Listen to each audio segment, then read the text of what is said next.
How to create unlimited fake Telegram account without phone number. Error.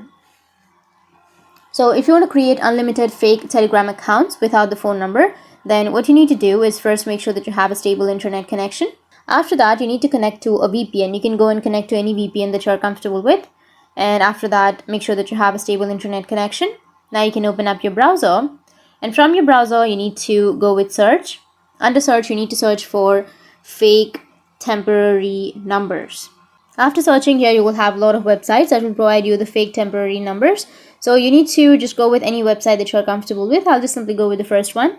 Here you can go and tap on open, and you will have the number right here. So you can go and copy the number. After copying the number, you can open up your Telegram create page, and after opening your create page, you can paste the number and use this mobile number to create your Telegram account. That's how you can create unlimited fake Telegram accounts without your personal number. And if you have any questions, feel free to comment below. Thanks for watching.